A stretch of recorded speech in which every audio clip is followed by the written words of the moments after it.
JT, is that you with the big fish? That ain't Joey B, that's JT. Yes, sir. Hey, congrats from Skinner and me, and we're out here too. Just hint, hint. How you doing, guys? Thank you.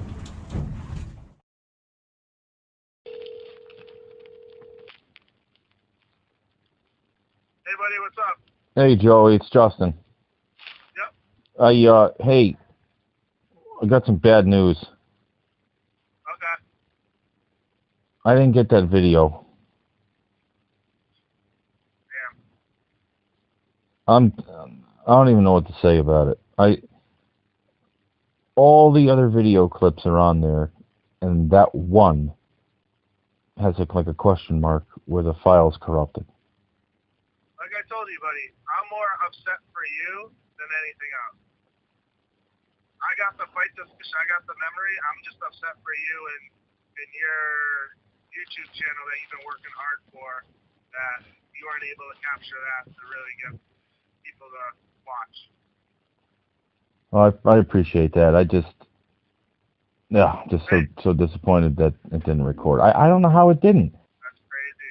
Well, you know what that means. You gotta catch another one. I go back to Montauk tomorrow and catch a bigger one. Yeah, now it's your turn. Right? I like that idea. There you go, buddy. All right, man. I'll talk to you later. No worries. Bye. All right, bye.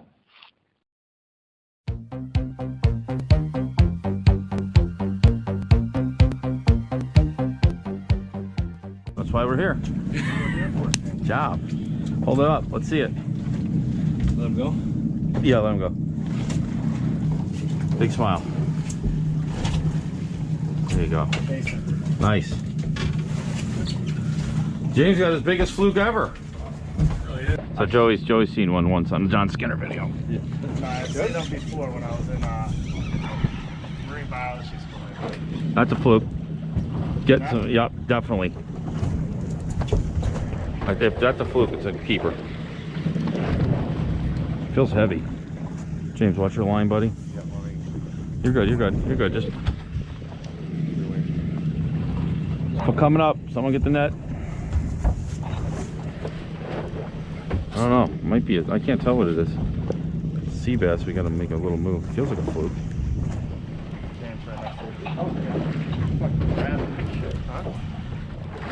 Fluke? I don't know yet. Feels like it. Can we go through a school of sea bass? Is that what we did? This could be a sea bass. Oh, keeper. First keeper, boys. No, that's a flounder. No, that's a flounder.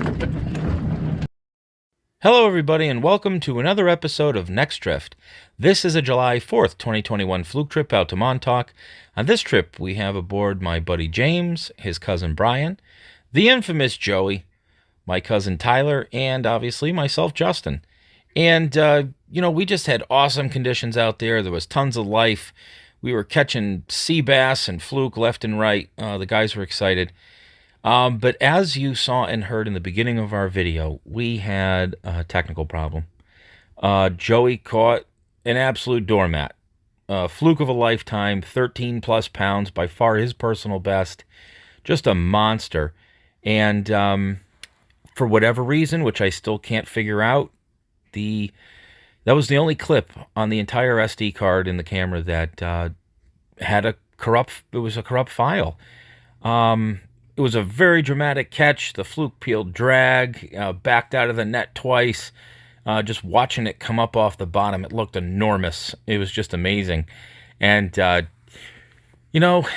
stuff happens. Hopefully someday we'll be able to get back out there and get another giant like that and get it on film. But it is what it is. We got a bunch of really good pictures and a lot of good memories, and that's what it's about. So without further ado, we're going to get back to the fishing action. And as always, if you like this content, please like, comment, and subscribe.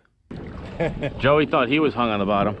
Was he? Yeah. Yeah, and then I started reeling in. I was like, fuck, I felt the fish, and then it was dead weight for a second. I'm like, don't tell me I caught a trash bag too. Yeah, somebody brought a trash bag, right? Oh man, it's broke my bucktail off. Yeah. Bluefish. No, rocks. Bluefish. Oh, that might be a fluke, buddy. Oh my. Out here at Montauk, you're fishing some pretty gnarly structure. Lots of rocks, very jagged rocks. And, you know, if you're fishing the structure the right way, where you're keeping your bucktail on the bottom and you're working it through those rocks where the fluke live, you're inevitably going to lose tackle. So I have a really big supply and assortment of different sizes of bucktails and teasers on board.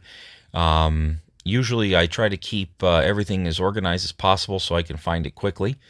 You know, and I also try to use the lightest bucktail I can that I can keep on the bottom, but also not scope out too far. And, you know, in some of the other videos in the past that we've talked about that. But here I'm going from a 4 ounce to a 5 ounce. The tide started to pick up a little bit. We're in that 1.1 to 1.2 mile per hour range. And I'm switching to a heavier leader. I'm going to a 20-pound test leader. Anything 4 ounces and less, I like that, you know, 15 to 16-pound test fluorocarbon leader. 5 ounces and up, I start getting into that using 20. This is Seagar. I'm not a huge fan of it. I really like Sunline Shooter. It's a little expensive, but as far as fluorocarbon goes, it's extremely abrasion resistant. And the other really nice part about the Sunline Shooter is it has almost as little stretch as braid. It's really strong. It holds knots really well. That's what I really like to use. But, you know, any good fluorocarbon will do. You know, and I also really, you know, I'm retying a new rig here. I've pretty much got it down to where I can tie it in, you know, less than 30 seconds. I can tie a new rig. But I highly recommend having your rigs pre-tied before you get out there. Keep them in a bag. It's also really nice, too. You can take a pool noodle, one of those foam pool noodles, cut a small piece off and wrap your leaders around that. It's just a nice way, and then you put it in a Ziploc bag. But you know, if you're sitting around during the winter time watching the football game, just pre-tie a bunch of leaders for the season. Saves you a lot of time. But have a good assortment of tackle. Make sure you keep it organized, know where everything is, and it's going to help you catch more fish because you're going to be more efficient. So that's the right way to do it. So here we're going to be in like 80, 85 deeper. Hopefully we won't find as many sea bass over here. We're off the structure a little bit more of a flat. This is where we caught them, John and Joe and I. Oh yeah? Yeah. We caught the shit out of them too. This is, yeah, okay, that's a few weeks ago, right? Yep.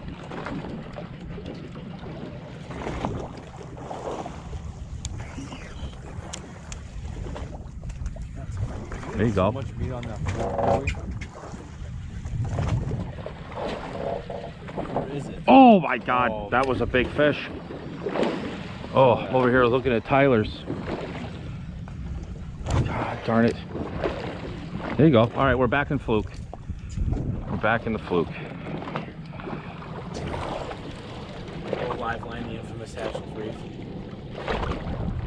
Have you been seeing bunker rats? Everywhere. Good. Can't get rid of that. Wow, that's a real one, dude. Just shake it off your line. Oh no, shit. Come on, fuck on it. Dude. Dude. Basco. No rod, you got it. That's a big fish. Yeah? Yo. Yeah, get the net. Yo. In that? Oh, what that is. And all of a sudden it just got really small. It's not a fluke. That's the game we're playing. I got my line. No. That'd be a monkfish. Sea bass. Pretty sure. Oh, big fluke.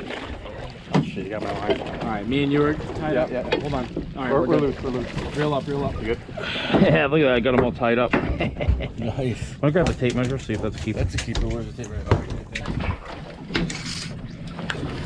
right We're spoiled catching big ones, but back in Connecticut, I know. it's like a Connecticut 10-pounder. Yeah, it's like 20. Does it need to be 19? No, yeah. That's a keeper. 19. Keeping them? Yep. When I fill that, where's that bleed bucket? Let's get that fish out of there. Refill that thing.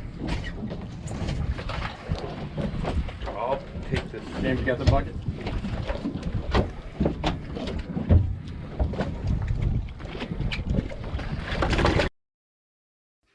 So I'm going to pause the video right here and give our viewers who might have a little bit of a squeamish belly an opportunity to fast forward. But we've had numerous requests from people asking how to bleed a fish without massacring the whole thing. And it's very simple. And I'll show you exactly where you need to aim with the knife and how to do it. So what you're going to do, and the purpose of bleeding a fish is it absolutely makes the meat better. If you bleed the fish out, when you go to fillet the fish, you'll see that there's very little bloodline in the meat, and it just makes it 10 times better. So I highly recommend that you bleed your fish. We do it with sea bass, we do it with tog, blackfish, we do it with fluke, we do it with everything. And like I said, it just makes the meat better. So what you really want to do is right where the gill plate is, you're going to stick the knife in and make sure you don't stab yourself. But stick the knife in. You don't have to go, you can go all the way through, but you're really trying to hit the gills so that way the blood will come out much faster, and it's I think a much more humane way to dispatch a fish. So you're going to stick the knife in, as you'll see, and move it around a little bit, and the blood will start to flow. And you have a bucket, fill it up with water, put the fish in head first, and within just a few minutes the fish will be dispatched, and you'll have some really nice meat. So that's how you bleed out a fish. You got a good one? Oh yeah. Oh yeah. That's a good one. Here, Joey, take my rod. Joey, take my rod. Is that a sea bass, Ty? All right.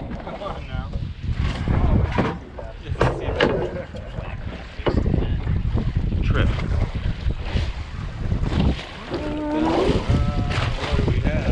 Nothing. Porgy. It is a porgy now that I feel it. Hey, you got the line. Ah, maybe. Who knows? Yo, look what he hit, Justin. What did he hit? Oh, the bait, huh? Look at that. No, it ain't just bait. What is it? What did you put on there? Shrimp teaser. Oh, you were out of control. Oh, now that my rod has been christened with the holiest of holy fluke guys. Ha! Is that a keeper or not? Let's get it back in the water. Well, it's drying out. So that's going to wrap it up for this episode of Next Drift. We really appreciate you watching.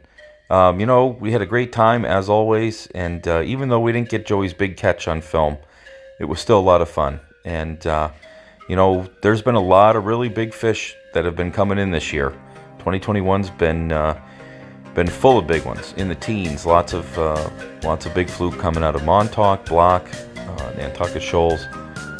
I don't doubt that someone really soon, maybe this year, is going to be touching that 20-pound mark.